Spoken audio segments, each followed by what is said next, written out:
Switch mics there.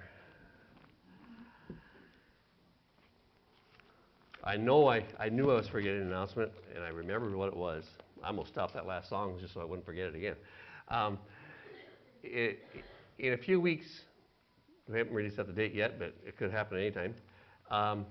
We're going to have a baby dedication, and if you are here and you have a child, it doesn't have to be a baby. You say, well, we never have dedicated any of our children. Well, bring the whole family up. That's fine with me. I don't care. Because what we're doing is we're asking God to be gracious and to bring that child to himself at an early age. We are asking God to honor your desire to raise that child for him, and we're dedicating you to be the parent that God wants you to be. Babies don't come with owner manuals, and so we're here to support you and to encourage you as part of the body. And so that's why we do that. We do ask that at least one member, one of the parents, mom or dad, be a member of Calvary, because hey, that's part of it, right? We are encouraging you to raise the child as they should be, and we believe church membership is an important part of that. So that's coming up. If you would like to participate in that, please see me today, so we can get you on the list, and then we can get that scheduled for the best time. We are in 1 Peter. Now, we're going to step away from this for a few weeks, pick it up again either toward the end of the year or in the new year. 1 Peter, we've been going through it for several weeks, but next week is our Thanksgiving service. The following week, Rod Case will be here. But that service right after Thanksgiving, and then on the 7th we'll be on toward Christmas, and that march down to Christmas. The 14th is our Christmas program already, and so we just have a lot of fun things happening between now and Christmas, for sure. 1 Peter chapter 3, one verse today. 1 Peter chapter 3 and verse 7. Likewise, husbands, dwell with your wives in an understanding way, showing honor to the woman as the weaker vessel, since they are heirs together with you of the grace of life, so that your prayers be not hindered. Just one verse, but there's a lot in that. Peter is being led by God here to describe God's ideal for the family. The family is under attack in our society. Marriage is under attack in our society. Who would have thought that we would have to figure out what the definition of a marriage is? God gave that to us. This is God's institution. This is God's creation. Back in the Garden of Eden, he put Adam and Eve together, and he said, the two shall be one flesh. And he blessed them, and he told them to multiply, and that was the beginning of that first family. And God made that. God put that together, and God has the right to define what that is. And so we come to the role of the husband, and just before we open up the word, let's just bow as prayer today. Father, thank you for your word. Thank you that we can trust in your word.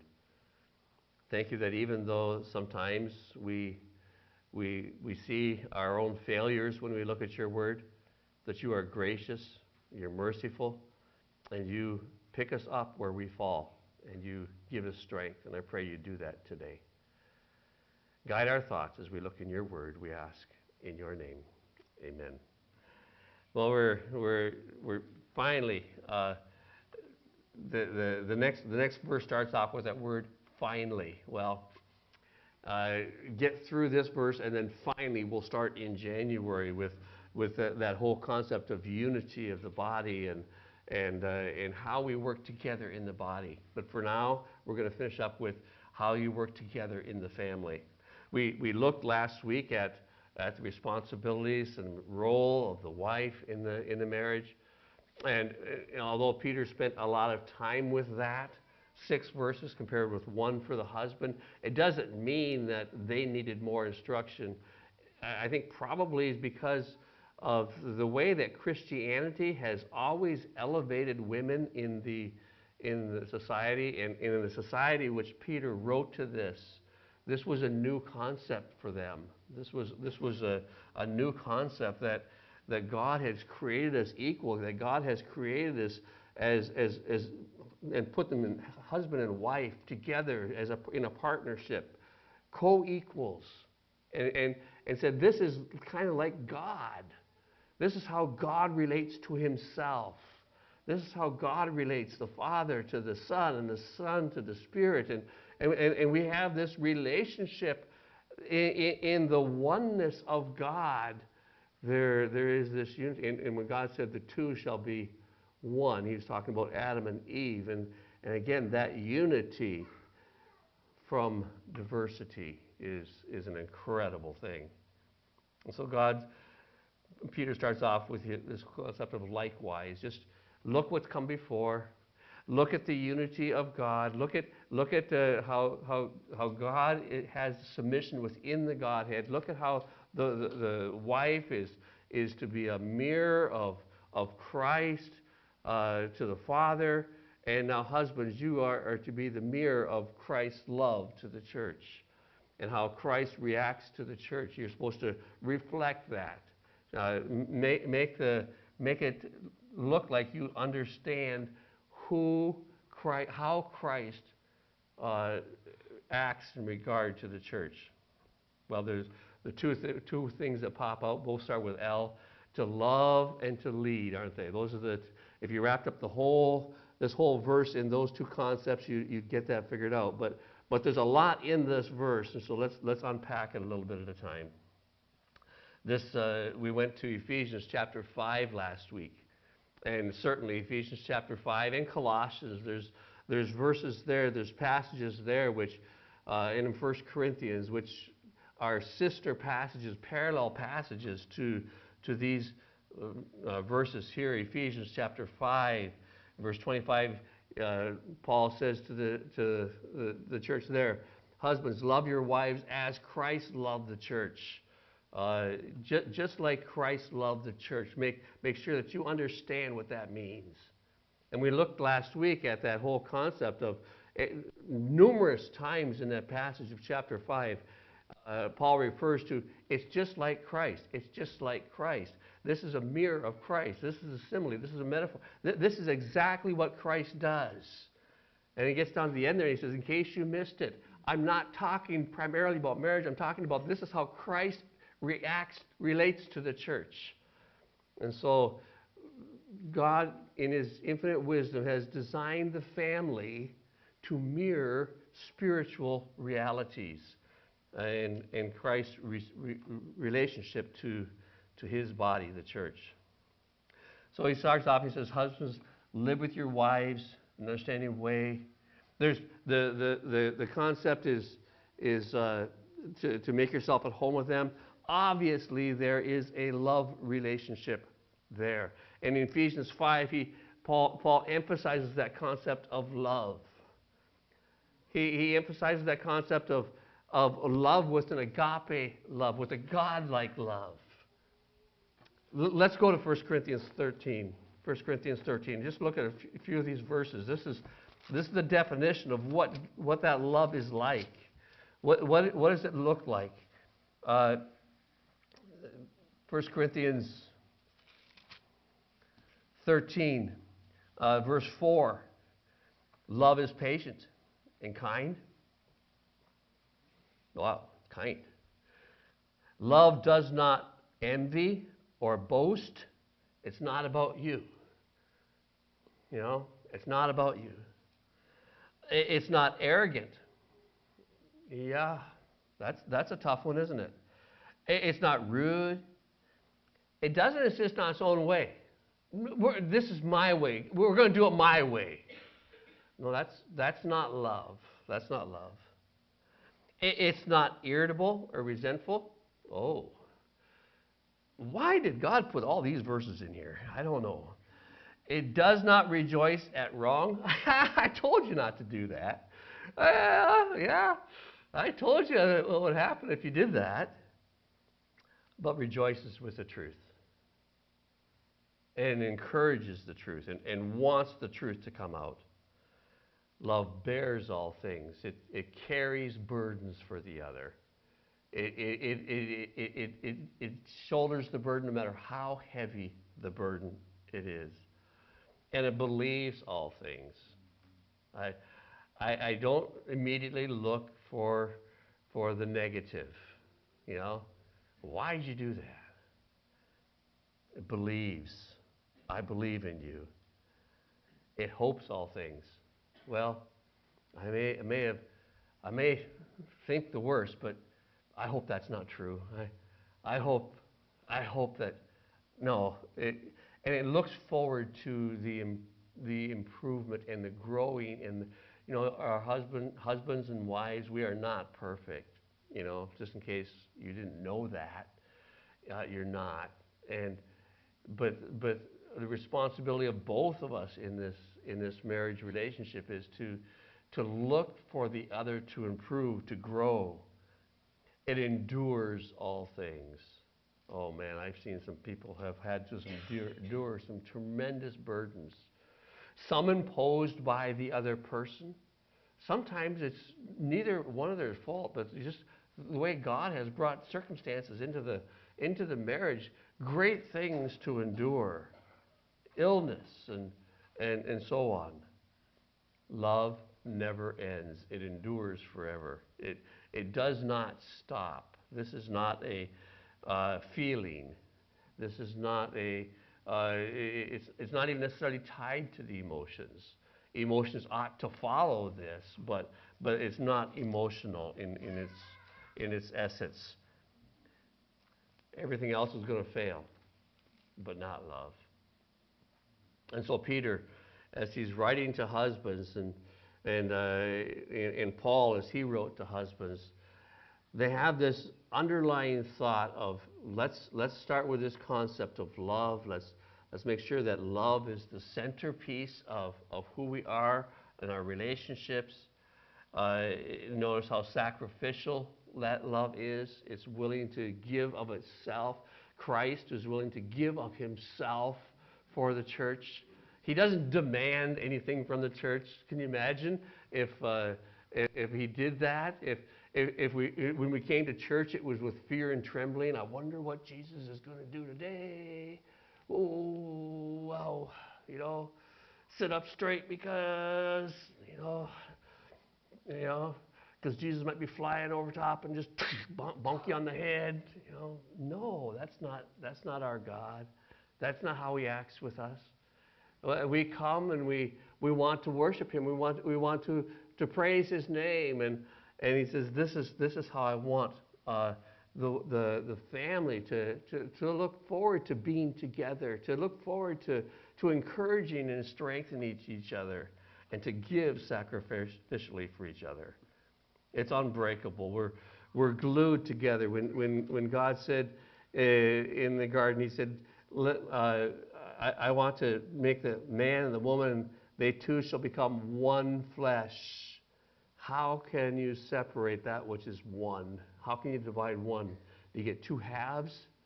You certainly don't get two ones anymore. And so you have this God said, no, I'm making one out of two. Just like I and the Father are one. So the marriage. So the pictures here are just tremendously close to what God is. So as we're working through this passage, keep that in the back of your mind. If you don't understand something, say, well, let's back up and let's look and see how God does this with his church, how Christ does this with his church. And then we'll get a better sense of what we're supposed to do. So he says, husbands, First thing he says, I want you to do, he says, I want you to live with your wives. Well, yeah, we got the same house, We even drive, one car, so we share the car, and that's not the point.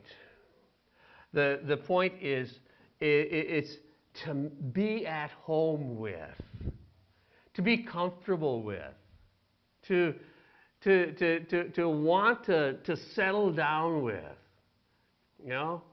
It's be able to just put your feet up in the living room, her chair, your chair, maybe one couch together, snuggled up together, but be comfortable together. Be where you understand the other's thoughts and you understand the other's desires. And when you look at Jesus and the church, you know that he wants to be comfortable, to be able to come and to sit in the church with us today. Wouldn't that be cool? He says, I'm here with you. But can you imagine to pick an empty chair near you somewhere and think Jesus might be sitting in that chair? Is he comfortable with what we're doing, what we're thinking, what we're saying? Is he comfortable with the way that we're acting toward each other? Is he comfortable with my thoughts toward my brothers and my sisters? This is where we get back to where we're at here. When I come into the family and I say, husbands, be comfortable with your wife. Live with them. Be at peace with them. Be at home. Dwell with them. Build a relationship with them. Build a relationship. It takes work to build a relationship. When I was in Haiti, I performed a few weddings, not many, but a few, and they always wanted the white guy to perform their wedding. I don't know why, but I had some really weird experiences in performing weddings because I didn't know the culture that well. I told the youth group one of the first weddings I did, Sonia, she came down the aisle with a great big bottle of Coke in her arms.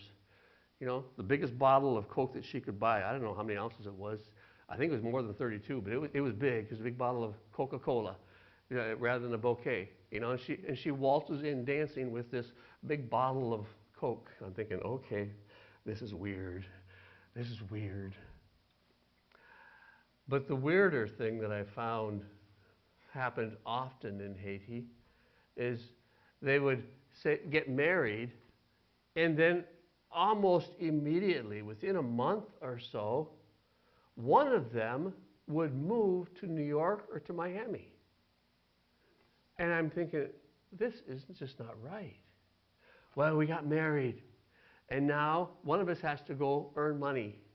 And so we're going to go to San Domingo, Dominican Republic, and I'll work over there. Or I'll go to Miami, and I'll work there. I'll go to Chicago, Montreal, wherever there's a pocket of Haiti. And they're married. And now they're in two different countries and just separated. And how do you build a relationship that way? How do you know Paul or Peter here saying, no, that's not it. And I got to where in my premarital counseling, that was one of the questions I would ask. What's your intention after you get married? Are you planning to live together right here? Well, then I say, I'm not involved. If that's your intent, to get married and then separate and go your separate ways, that's not a biblical concept of marriage. Aren't you glad that Jesus doesn't do that? Brings us to himself and says, now you're my child. And by the way, I'm heading off to Mars. I got some things to take care of over there. I'll be back in a few years, and just send me a note once in a while and let me know how it's going here on earth. No, that's not how he does it. That's not how he operates with his church. And Peter says, I want you to understand the first thing to grasp, you guys, is you've got to build this relationship. Guys that's a hard thing to do, is build relationships. They don't talk. They grunt. His grunt. Did you hear that? Uh-huh. Uh-huh. Are you listening to me? You can't say yes. No, you have to say, that's what you do. That's just how you do it, you know. And some ladies have a hard time figuring that one out. But that's how guys are, you know. They just don't talk a lot. Well, there are some. I mean, you can't stereotype at all. But Peter says, I want you to understand, guys, the first thing you've got to get through your head is you've got to build a relationship with your wife. Adam had to figure that out in the garden.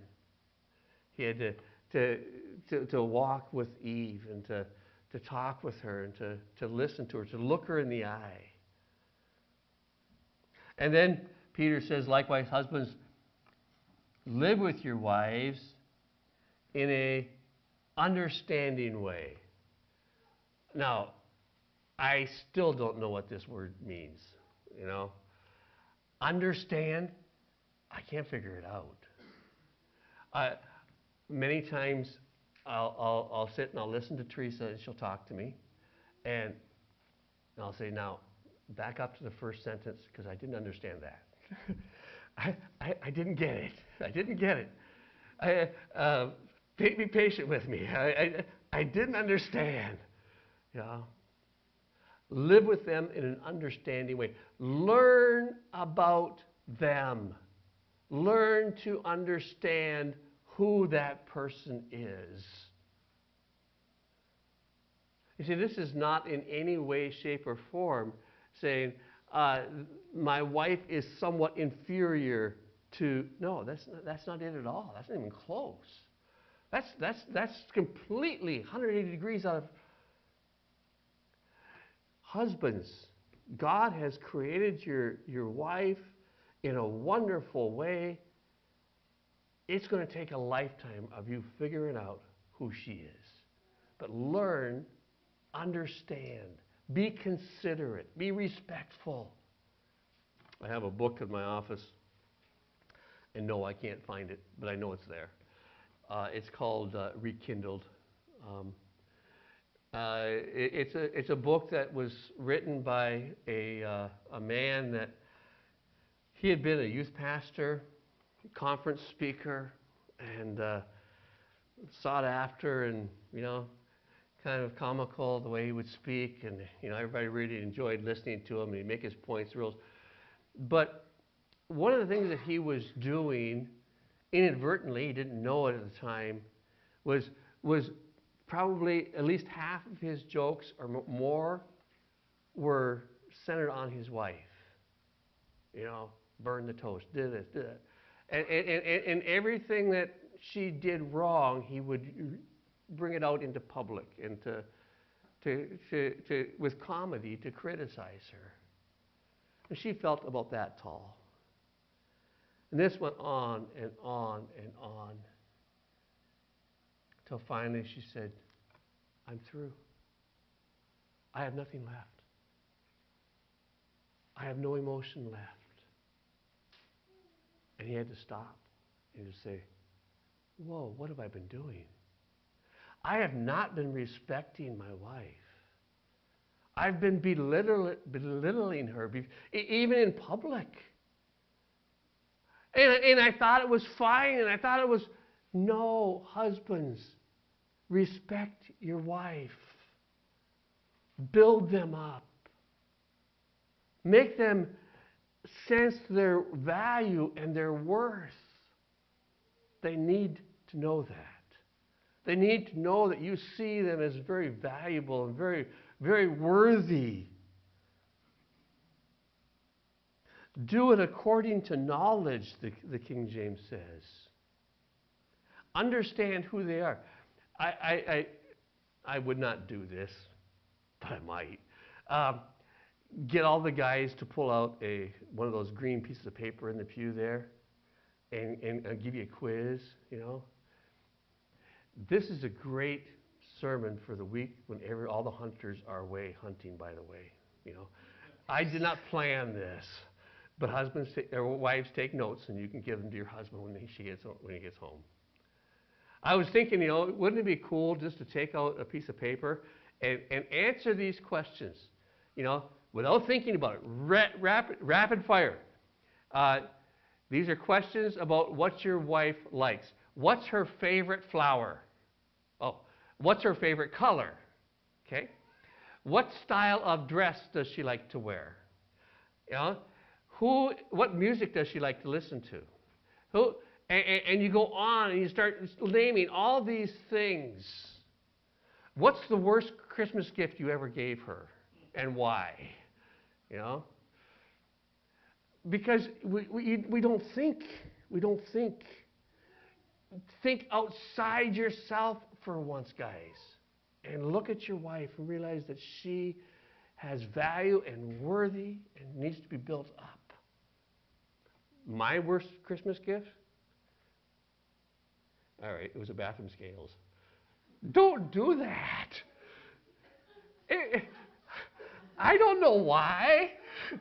I don't know why. Yeah. Live with your wife in an understanding way. Build her up. Don't let the cares of your world drown your relationship. And then he goes on in chapter 3 and verse 7. He says, likewise, husbands, live with your wives in an understanding way, showing honor to them. Here's that concept of respect, even in a stronger way. Respect them. Treat them as an equal. Assign great value to them. Last week we didn't have a lot of time to finish and so we skipped over verse 4 of chapter 3. Let me go back there real quick into the section on the wives. But let your adorning be the hidden person of the heart with imperishable beauty, which is gentle and quiet, a quiet spirit, which in God's sight is what? Very precious. Same concept. The same word. It's moved across there. The wives, make sure that you understand that your beauty is not temporal. Your beauty is what God assigns to you. It's your inner worth. And God says, I look at that. I look at who you are in your soul. I look at who you are in your heart. And the beauty that is inside, God says, to me, I assign great value to that. God does that. God says, I assign value to that. I say, this is precious. This is wonderful. You know, I've been cleaning my garage. And as I come across the garage, I come across some things that were left there, or left to me by my dad and my grandfather, and they have absolutely no value. I mean, a train set. What do I do with this? The wheels are all broken. There is no engine. There is no track. Just broken cars in a box. But your dad brought that back from Korea. You can't get rid of it. Guilt, right? You know, guilt. No, I can get rid of that. That can go. What about this brass sprayer that your grandfather used to spray DDT around the cabin when you were sleeping? Well, yeah, I probably don't need that either. But I can't get rid of it. It's old. We don't get rid of old things. You know? It has no value. But then I come across something that's to no one else has any value. But to me, it has great value. And it's like, oh, you know, I don't have a lot of drawer space, but that gets a drawer by itself. Because that particular tool or that particular implement, that is precious to me. And I may never use it again. And I may never, ever, but it doesn't matter because I have some emotion tied to that. And I want to keep that. And it's my prized possession. And someday I'm going to give that to one of my kids and let them know the story behind it. That's what God says. That's what God says. He says, women, your heart, I assign that kind of value to it. I look at you and I say, You are valuable because I have assigned value to you. It has nothing to do with what you do, who you are, what you've done, what you will do. It has nothing to do with that. It's just that he says, I consider you extremely valuable. And he says, husbands, do that with your wife. Well, yeah, if you knew I don't care. It doesn't really matter who she is. It doesn't matter what she's done or what she will do or what she hasn't done or anything else. It has nothing to do with anything about her. It's about you. You notice that there? He says, it's not about her. It's about you. Assign value to her. She is precious. Take care of her as if she is precious because she is. You must assign that value to her. You must honor her and give her a place of great respect. Lift her up. Make her feel like she is the queen, your queen. Why do you do these things? Because I'm sure Peter was going to be asked that question, or maybe he was already asked that question as he was writing this. Maybe the people, as he's writing this, he's bouncing it off some people as he's writing this, and somebody raises their hand and says, Peter, why are you writing this stuff? He says, let me tell you why. And he says this. He says, showing honor to the woman as the weaker vessel. Now, what does that mean? Does that mean she's inferior in intelligence? No. Does that mean she's inferior in the equality in any way? No. It has nothing to do with that. It might be that he was just thinking generally that women are generally a little bit weaker physically than men, and maybe that's part of it. I don't know. Or maybe it's because of what he just said in verses 1 to 6, where he said, wives, be subject to your husbands, not because they're worthy, not because they're strong and manly and easily to follow and all that. No, not because of that. Not because of that. Do it for God's sake. Submit yourself to your husband for God's sake. And when you put yourself under this authority, now you are in a position of vulnerability. And I think there are a lot of men who take advantage of that vulnerability and say, I am the king, I am the ruler, and I am. No, it's not about you. It's not how Jesus treats the church. We as a church are subject to Christ. We put ourselves voluntarily under his authority. And I say, God, I want your name to be lifted up. I want you to be glorified. Now, if Christ would come back and says, yeah, but my thumb is going to be on you, it would not change my responsibility to submit to him, but it sure would change my attitude. But that's not how he treats us. And Peter said, do the same as Christ does. Husbands, realize that your wife is going to struggle with the concept of you have this authority and you have the responsibility for the direction of the family, and you've got to lead this family as God directs, and she's going to struggle with that. Respect that. Respect that she's going to struggle. And don't force. This is not a place of saying, you've got to do it my way. That's not love. Rather, it's servanthood.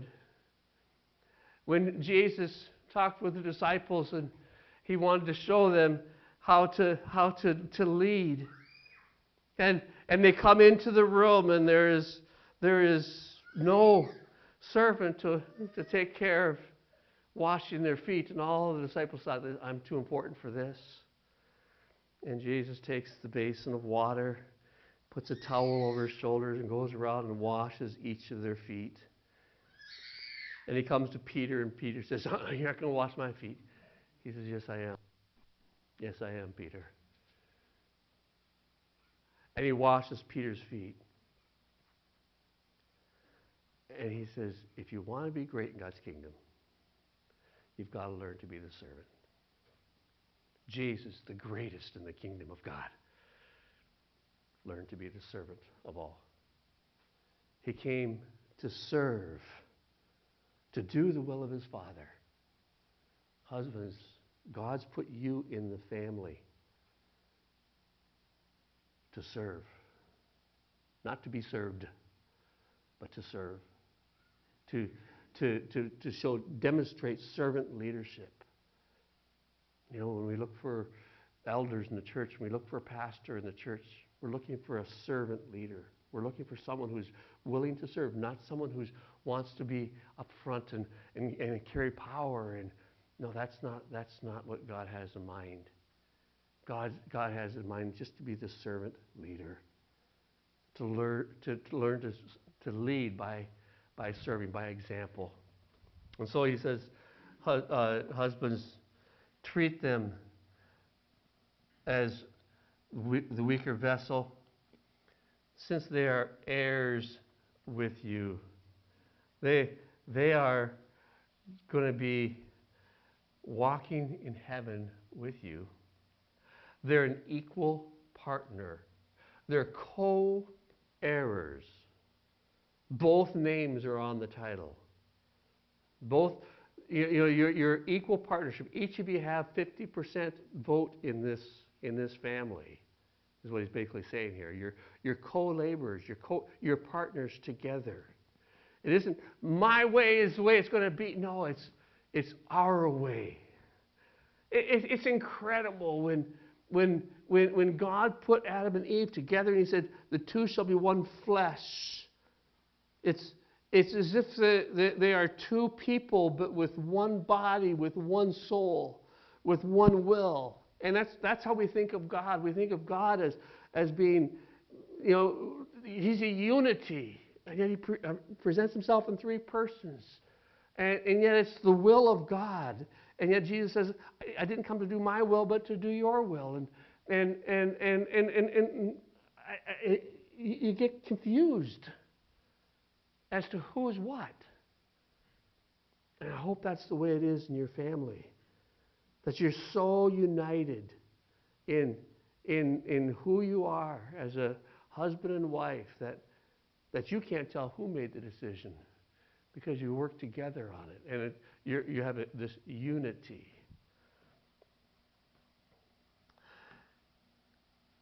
So that, one more reason, and I don't know who asked that question, but I can imagine Peter turning to look at that person right in the eye and said, if you didn't get any of the rest of that, it's this, so that your prayers be not hindered. Whoa. You mean if I don't treat my wife right, I can't pray? Yeah, that's basically what it means. Because God has put us in a family, and we think of it primarily in the physical realm. God looks at it more in the spiritual realm. And he says, how you treat your wife and how husband and wives, you get along together, is such a picture of Jesus and his church that if you're not doing it right, then you've got a spiritual problem. Oh. And it comes back to that. It comes back to this concept of God. You can't separate my physical life and what I do in this world and how I act and so on with my spiritual life. I can't have a Sunday spirit and a weekday spirit. I can't live one way in the family and then one way before God. No, it's all how you treat the people that God has put in the most intimate relationships with you shows how you understand your relationship with God. Wow. That's tough. That's tough. Say, God, but you don't understand. He says, yes, I do. Even while you were yet a sinner, Christ died for you. I sacrificed for you when you were an enemy of mine. That's how much I love you. So we come back to this concept of love. We come full circle.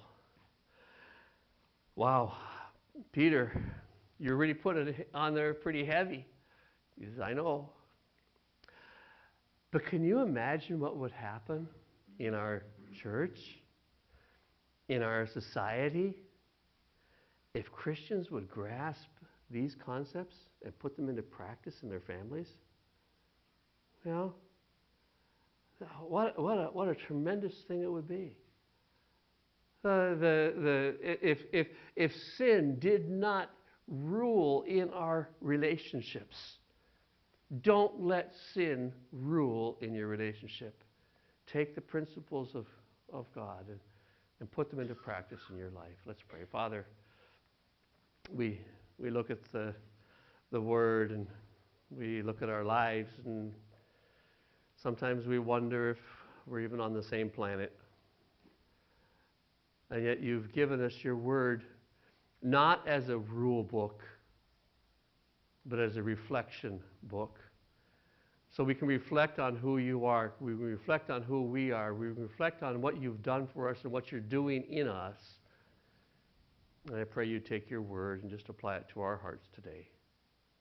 We ask in your name. Amen. I am going to meet with those who would like to meet for membership here in just a moment. And I hope you're able to stay for our connection classes. And don't forget, if you'd like to take part in that baby dedication, to catch up to me today. Thank you. You are dismissed.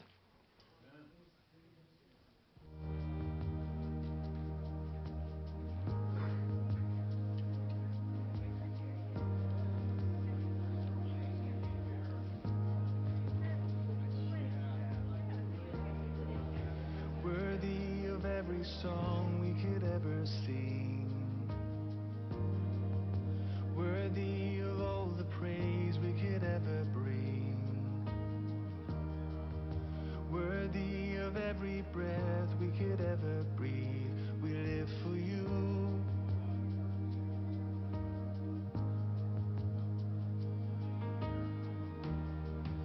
Jesus, the name above every other name. Jesus, the only one who could ever save. Worthy of every breath we could ever breathe. We live for you. Oh, we live for you. Holy, there is no one like you. There is none beside you. Open up my eyes in wonder and show me who you are, and fill me with your heart and lead me in your love to those around me.